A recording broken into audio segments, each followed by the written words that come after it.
আরে যুবক, ওমরের মতো সাহাবী, উসমানের মতো, আলীর মতো সাহাবী যারা তলোয়ার নিয়ে গর্জন দেয়, ওমরের মতো সাহাবী তোর বাড়ি মাটিতে ছেড়ে দিয়ে মাটিতে পড়ে বাড়াবাড়ি করে কাদার বলে নবী নাই, নবী নাই।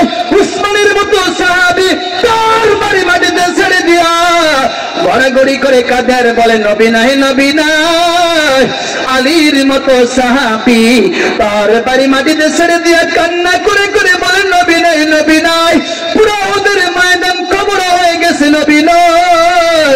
সকল সাহাবায়ে কেরাম মাটিতে পড়ে কান্না করে করে বলে নবী নাই, নবী নাই, নবী নাই। হযরত ওমর কান্না করে বলে রে ভাই, আমরা কার জন্য যুদ্ধ করব? যেই নবী উহুদের ময়দানে জিন্দা নাই, আমরা কার জন্য কাদেরকে কচু কাটা করাবো? আমার নবী যদি উহুদের ময়দানে জিন্দা না থাকে, আমরা সাহাবায়ে কেরাম বাইচা থেকে কোনো লাভ নাই। আরে নবীর উম্মতের দান পুরো উহুদের ময়দান খবর হয়ে গেছে, নবী নাই। সকল সাহাবায়ে কেরাম কাঁদেন, ওই খবর মদিনা পর্যন্ত চলে গিয়েছে, নবী নাই। মদিনার অলি গলি পর্যন্ত চলে গিয়েছে, নবী নাই, নবী নাই। মদিনার মহিলারা ঘর থেকে বের হয়ে মাটিতে পড়ে কান্না করে বলে নবী নাই, নবী নাই। আমার নবীর কথা শুনে মহিলারাও কান্না করে বলে নবী নাই। আরে নবী না স্বীকৃত, ওই মহিলার ছোট ছোট বাচ্চারাও মাটিতে পড়ে গড়াগড়ি করে কান্না করে বলে নবী নাই, নবী নাই, নবী নাই। ও টাঙ্গালের মুসলমান শোনো, সাহাবায়ে কেরাম যদি আমার নবীকে চিনতে পেরেছে, সাহাবায়ে কেরাম যদি আমার নবীকে চিনতে পারে, আর মদিনার মহিলারাও যদি ছোট ছোট বাচ্চারা যদি আমার নবীকে চিনতে পারে, আমরা মুসলমান হইয়া শ্রেষ্ঠ নবীর উম্মত হইয়া কেন নবীকে চিনতে পারি না? কথা বলেন ঠিক কিনা? মদিনার মহিলারা কান্না করে করে বলে নবী নাই, ছোট ছোট বাচ্চারাও কান্না করে করে বলে নবী নাই, নবী নাই। আমার নবীর কথা শুনে মদিনা থেকে লাইন ধরে এবার উহুদের ময়দানে দিকে ঢুকতেছে, আর কান্না করে বলে নবী নাই, নবী নাই, নবী নাই। ওই মহিলা কিছুক্ষণ আগানোর পর একজন সাহাবী দাঁড়ায় বললেন, ও মা আপনি কোথায় যান, কোথায় যান?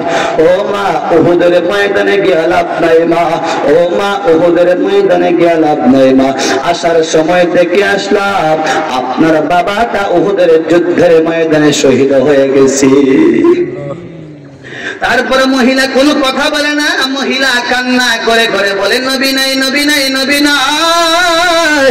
কিছুক্ষণ আগানোর পর আরেকজন দাঁড়া বললেন, না আপনি কোথায় যান, কোথায় যান? ও মা উহুদের ময়দানে গিয়ে লাভ নাই মা, ও মা। আসার সময় দেখে আসলাম আপনার স্বামীটা উহুদের যুদ্ধের ময়দানে শহীদ হয়ে গেছে। মহিলা কোনো কথা বলে না, মহিলা কান্না করে করে বলে নবী নাই, নবী নাই, নবী নাই।